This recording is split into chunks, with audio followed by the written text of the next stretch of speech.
Lethal Company version 47 is here. While it is undoubtedly a more modest update than version 45, there are still quite a few nice changes, especially in regards to quality of life updates while playing. Starting with what I thought would be the best change for me, shovels have received a modest buff in this update, having their weight slashed by almost 60%, dropping from a cumbersome 19 pounds to a modest 8, only slightly heavier than a pro flashlight. While this sounds amazing at first, the effects aren't as massive as I thought initially when looking at the numbers.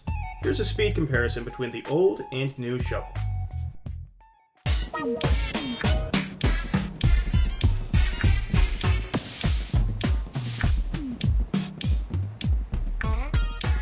Please note it's only the shovel that was buffed. Yield and stop signs have not been changed. Here's a speed comparison between all three.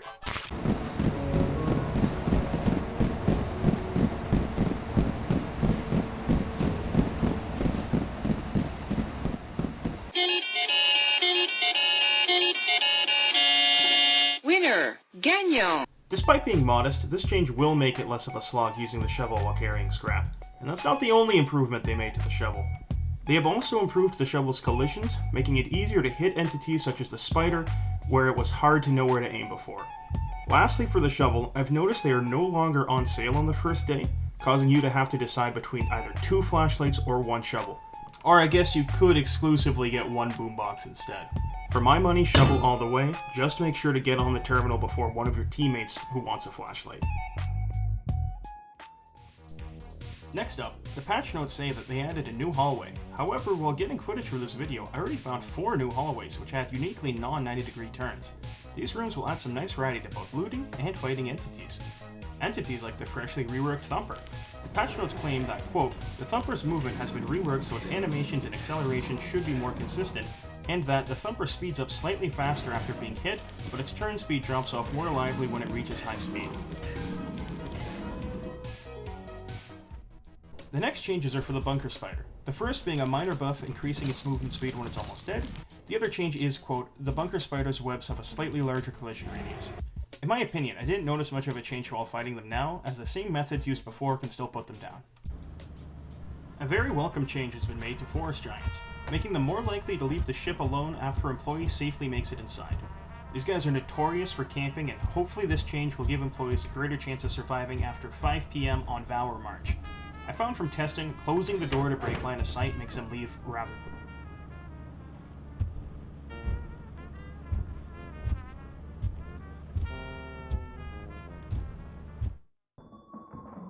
Nutcrackers have received a buff, allowing them to move while aiming if they have been fighting a single employee and shot at them multiple times.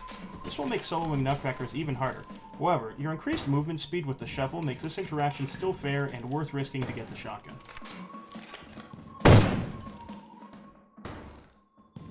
The Coilhead has received an increase to their footstep sound, which is noticeably louder.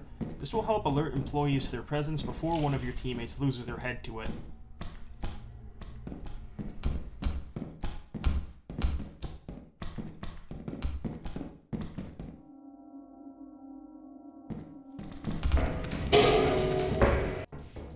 And lastly, for entity changes, the Jester now takes significantly longer to start spinning. For my test, it took over a minute between me seeing it to it popping open and killing me.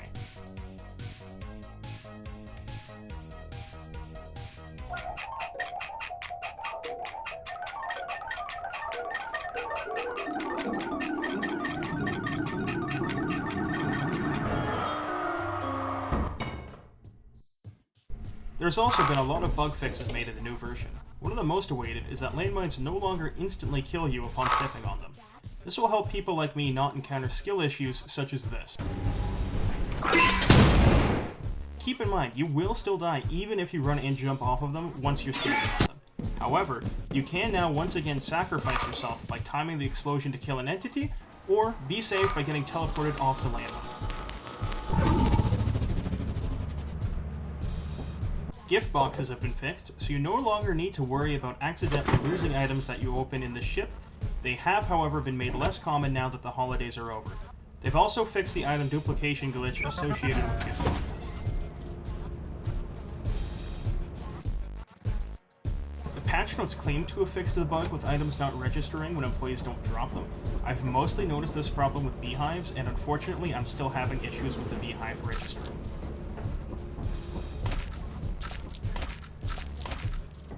Your mileage may vary on this fix, but as far as beehives go, they are still acting tricky. With the holiday season being over, the Christmas tree decorations have been removed and the old song is back, which in my opinion is fantastic because this track is a banger.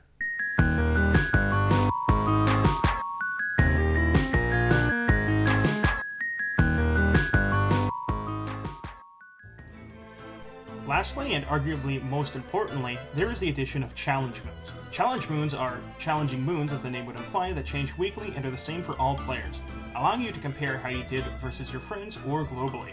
The challenge moons also have randomly generated names, increased amounts of scrap, random starting credits, and other randomly tweaked properties.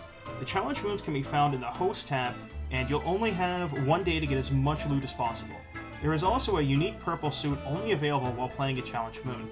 Employees will have a random amount of funds available at the start, meaning you'll have to strategize on what tools to bring in with your limited economy. That's just about everything new for version 47. I've been the Roadside Attraction. Thanks for watching. Now get back to work. The company must stay happy. The company must stay happy. The company must...